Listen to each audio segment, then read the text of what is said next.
Brain की चीज में ब्रेन हम लोग देखेंगे कि ये ब्रेन का स्ट्रक्चर कैसा है और ये किस तरीके से काम करता है। जी हाँ मेरे दोस्तों, आज का टॉपिक है the human brain structure and function, और ये एक्सक्लूसिवली क्लास 10 के लिए है, 10 के बायोलॉजी का कंट्रोल कोऑर्डिनेशन चैप्टर।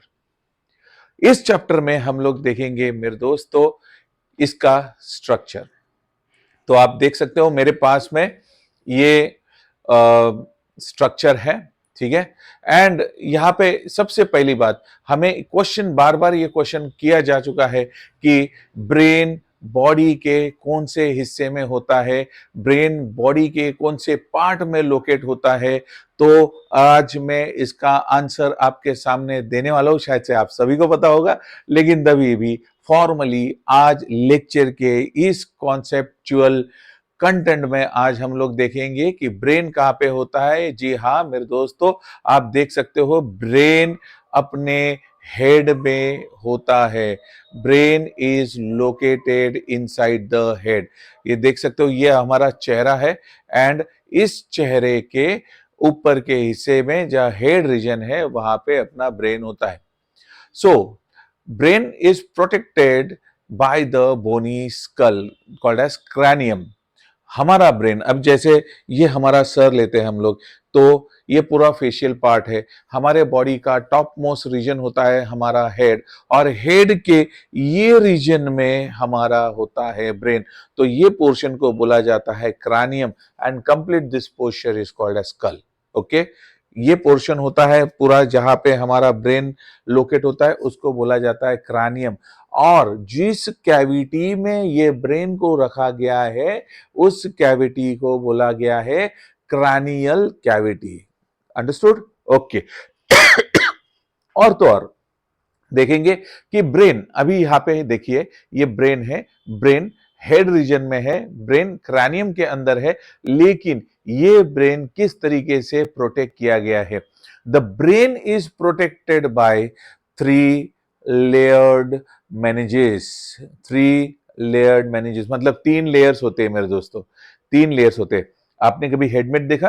हेडमेट मैं आपको बताता हूं, ठीक है। सपोज ये है हेडमेट, ओके, यस दिस इज हेडमेट।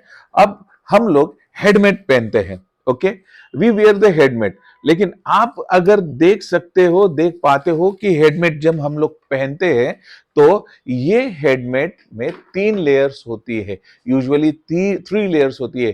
किस चीज के लिए? कि ये हमारे सर को कंट्रोल करता है, ओके, सर को इंजरी से कंट्रोल करता है। वैसे ही ये मेनिंजिस होती है, ओके, यहाँ पे मैंने बताया है layers, okay, this are the 3 layers, 3 layers 1 2 3। ये तीनों लेयर को बोला गया है मेनिंजिस, ओके, तीनों लेयर है मेनिंजिस। एंड इस मेनिंजिस के नीचे यहां पे आप देख सकते हो this is brain part, this is brain part. तो मतलब ब्रेन क्रैनियम के 3 मेनिंजिस के नीचे रखी गए हैं, ठीक है। सो these meninges are the membrane under which or beneath which the brain is located. Okay.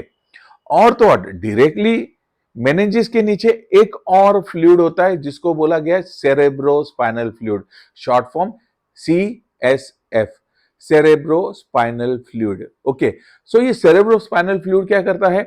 जब कभी हम लोग गाड़ी चला रहे, सपोज फॉर एग्जांपल मैं गाड़ी चला रहा हूं, ओके, मैं गाड़ी चला रहा हूं और गाड़ी चलाते वक्त स्पीड ब्रेकर आता है, तो हम लोग ओके वाइब्रेट करते हैं, हम लोग मूव करते हैं, ठीक है। सो ये जब